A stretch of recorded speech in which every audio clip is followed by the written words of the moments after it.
வணக்கம். இன்றைய முக்கிய செய்திகள். இண்டிகோ விமான சேவைகள் வருகின்ற டிசம்பர் 10ஆம் தேதிக்குள் வழக்கம் போல் இயங்கும் வகையில் சரி செய்யப்படும் என்று இண்டிகோ நிறுவனம் அறிவித்துள்ளது. முதலமைச்சர் மு க ஸ்டாலின் அவர்களின் தலைமையில் திமுக மாவட்ட செயலாளர்கள் ஆலோசனைக் கூட்டம் இன்று நடைபெற உள்ளதாக தகவல் வெளியாகியுள்ளது. காஞ்சிபுரத்தில் கோவில் குடமுழுக்கை ஒட்டி காஞ்சிபுரம் நகரம் மற்றும் அதனை சுற்றியுள்ள 149 பள்ளிகளுக்கு இன்று உள்ளூர் விடுமுறை அறிவிக்கப்பட்டுள்ளது. தமிழக வெற்றிக் கழக தலைவர் விஜய் அவர்கள் வருகின்ற டிசம்பர் 16ஆம் தேதியன்று ஈரோட்டில் சுற்றுப்பயணம் மேற்கொள்ள உள்ளதாக தகவல் வெளியாகியுள்ளது. சென்னையில் செயல்பட்டு வரும் HCL IT நிறுவனத்தில் இன்று முதல் வருகின்ற 10ஆம் தேதி வரை 3 நாட்களுக்கு இன்டர்வியூ நடைபெற உள்ளதாக தெரிவிக்கப்பட்டுள்ளது. மேட்டூர் அணையிலிருந்து காவிரி டெல்டா பாசனத்திற்கு திறக்கப்படும் நீரின் அளவு 3000 கனஅடியாக அதிகரிக்கப்பட்டுள்ளது. திருவள்ளூர் நகரில் போக்குவரத்து நெரிசலை குறைக்க வேடங்கிநல்லூரில் 33 கோடியில் பேருந்து நிலைய கட்டுமான பணிகள் தீவிரமாக நடைபெற்று வருகிறது. சென்னையில் குடியிருப்புகள் மற்றும் வணிக பயன்பாட்டிற்கு டேங்கர் லாரிகள் மூலம் விநியோகம் செய்யப்படும் குடிநீர் கட்டணம் உயர்த்தப்பட்டுள்ளது. மதுரை உத்தங்குடி நிகழ்ச்சியில் 17 கோடி ரூபாய் மதிப்பில் 7 புதிய திட்டங்களுக்கு முதலமைச்சர் மு க ஸ்டாலின் அவர்கள் அடிக்கல் நாட்டினார். மதுரை தொண்டிசாலை மேலமடை சந்திப்பில் கட்டப்பட்டுள்ள வீரமங்கை வேலுநாச்சியார் பாலத்தை முதலமைச்சர் மு க ஸ்டாலின் அவர்கள் திறந்து வைத்துள்ளார். மதுரையில் 36,680 கோடி ரூபாய் முதலீட்டில் 91 புரிந்துணர்வு ஒப்பந்தங்கள் கையெழுத்தாகின. இதன் மூலம் சுமார் 57,000 பேருக்கு வேலைவாய்ப்பு கிடைக்கும் என்றும் மேலும் மேலூர் சிப்காட் தொழில் பூங்காவிற்கு அடிக்கலும் நாட்டப்பட்டுள்ளது. தமிழ்நாட்டில் நலம் காக்கும் ஸ்டாலின் மருத்துவ முகாம் வாரத்தில் இனி 2 நாட்கள் நடைபெற உள்ளதாகவும் வாரத்தில் வியாழக்கிழமை மற்றும் சனிக்கிழமை ஆகிய 2 நாட்கள் நடைபெற உள்ளதாகவும் தெரிவிக்கப்பட்டுள்ளது. தமிழ்நாடு முழுவதும் மின்னணு வாக்குப்பதிவு இயந்திரங்களை சரிபார்க்கும் பணி வருகின்ற டிசம்பர் 11ஆம் தேதி தொடங்குகிறது.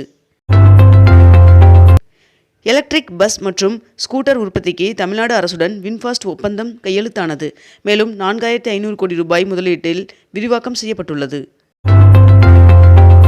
மதுரையில் இன்று திறக்கப்படவுள்ள புதிய பாலத்திற்கு வேலுநாச்சியார் பாலம் என்று பெயரிடப்பட்டுள்ளது.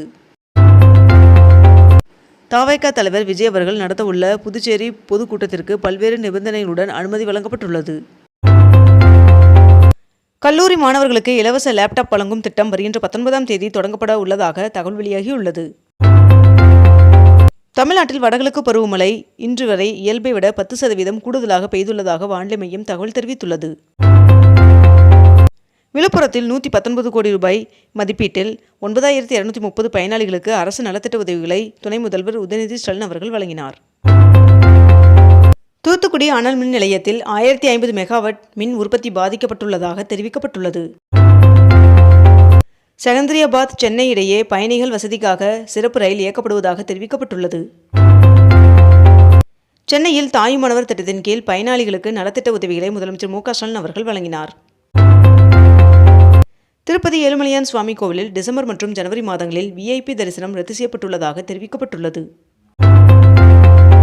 திமுக இளைஞர் அணியின் வடக்கு மண்டல நிர்வாகிகள் சந்திப்பு வருகின்ற 14ஆம் தேதி மாலை 4 மணிக்கு திருவண்ணாமலை கலைஞர் திடலில் நடைபெற உள்ளதாக தகவல் வெளியாகியுள்ளது.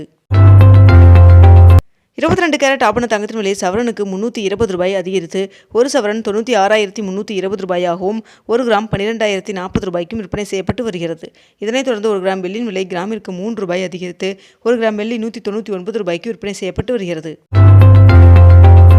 சென்னை புத்தக கண்காட்சி வருகின்ற ஜனவரி 7ஆம் தேதி முதல் 19ஆம் தேதி வரை 13 நாட்கள் நடைபெற உள்ளதாக தெரிவிக்கப்பட்டுள்ளது. தமிழகத்தில் இன்று முதல் டிசம்பர் 11ஆம் தேதி வரை ஒரு சில இடங்களில் லேசானது முதல் மிதமான மழை பெய்ய வாய்ப்புள்ளதாக வானிலை மையம் தகவல் தெரிவித்துள்ளது. நாட்டில் ரெப்போ வட்டி விகிதம் 0.25% குறைக்கப்பட்டுள்ளது. இதன் மூலம் 5.5% 5.25% ரெப்போ வட்டி விகிதம் குறைக்கப்படுவதாக தெரிவிக்கப்பட்டுள்ளது.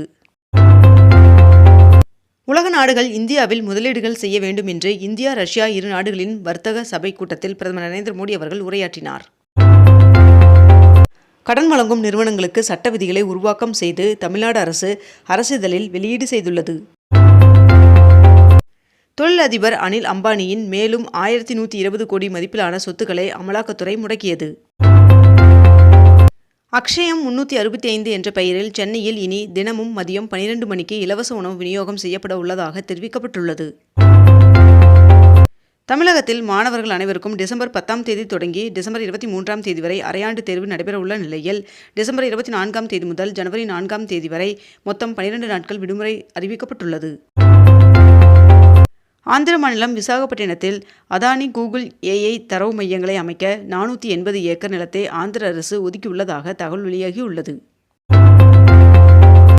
டெல்லியில் இந்தியா ரஷ்யாவின் 23வது வருடாந்திர உச்சி மாநாட்டில் ரஷ்ய அதிபர் புதின் அவர்கள் பங்கேற்றார். 2025ஆம் ஆண்டு ஜனவரி மாதம் முதல் தற்போது வரை அமெரிக்காவிலிருந்து 3258 இந்தியர்கள் நாடு கடத்தப்பட்டுள்ளனர் என்று மாநிலங்களவையில் ஒன்றிய அமைச்சர் ஜெய்சங்கர் அவர்கள் பதில் அளித்துள்ளார். தமிழகத்தில் போக்குவரத்து துறையில் 3000 காலியிடம் நிரப்பப்படும் என்று அமைச்சர் சிவசங்கர் அவர்கள் தகவல் தெரிவித்துள்ளார். தமிழ்நாட்டில் மேலும் வின்பாஸ்ட் நிறுவனம் 450 கோடி ரூபாய் முதலீடு செய்கிறது என்று அமைச்சர் TRB ராஜா அவர்கள் தெரிவித்துள்ளார். இந்திய ரயில்வே பள்ளி மற்றும் கல்லூரி மாணவர்களுக்கு ரயில் டிக்கெட்டுகளில் 50% முதல் 75% வரை தள்ளுபடி வழங்குகிறது. பள்ளி கல்வியின் செயல் திட்டங்கள் மாணவர்களின் கற்றல் நிலை குறித்து ஆய்வு செய்யும் நோக்கத்தில் இனி மாதந்தோறும் 5ஆம் தேதிகளில் அலுவல் கூட்டம் நடக்கும் என்று பள்ளி கல்வித்துறை அறிவித்துள்ளது. வீரப்பன் தேடுதல் வேட்டையின் போது பாதிக்கப்பட்ட மக்களுக்கு வழங்க வேண்டிய நிலுவைத் தொகையான 2,59,00,000 ரூபாயை சென்னை உயர்நீதிமன்ற உத்தரவை அடுத்து தமிழ்நாடு அரசு விடுவித்து அரசாணை வெளியிட்டுள்ளது. தாயுமானவர் திட்டத்தில் டிசம்பர் 6, 7, 8, 9 மற்றும் 10 ஆகிய தேதிகளில் முதியோர் மற்றும் மாற்றுத்திறனாளிகளின் இல்லத்திற்கே சென்று பொது விநியோக திட்ட பொருட்கள் விநியோகம் செய்யப்பட உள்ளதாக தெரிவிக்கப்பட்டுள்ளது. வாக்காளர் பட்டியல் சிறப்பு தீவிர திருத்தப் பணிகள் நடைபெற்று வரும் நிலையில் டிசம்பர் 1ஆம் தேதி நிலவரப்படி தமிழ்நாடு முழுவதும் 77 லட்சம் வாக்காளர்கள் நீக்கப்பட வாய்ப்புள்ளதாக தகவல் வெளியாகியுள்ளது. 2 நூற்றாண்டுகள் பழமை வாய்ந்த அம்பாசமுத்திரம் மரச்செப்பு சாமான்களுக்கு புவிசார் குறியீடு வழங்கப்பட உள்ளதாக தகவல் வெளியாகியுள்ளது.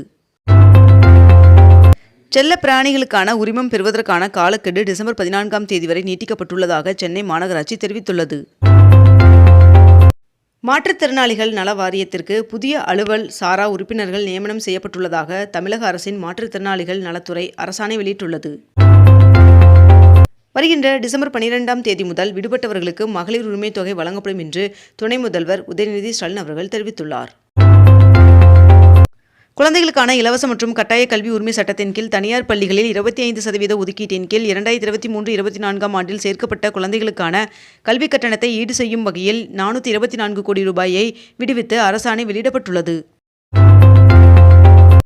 இத்துடன் இன்றைய தலைப்புச் செய்திகள் நிறைவடைகின்றன. மேலும் இதுபோன்ற அண்மை தகவல்களை உடனுக்குடன் தெரிந்து கொள்ள அக்னிபூ சேனலை சப்ஸ்கிரைப் செய்து கொண்டு தொடர்ந்து இணைந்திருங்கள். நன்றி, வணக்கம்.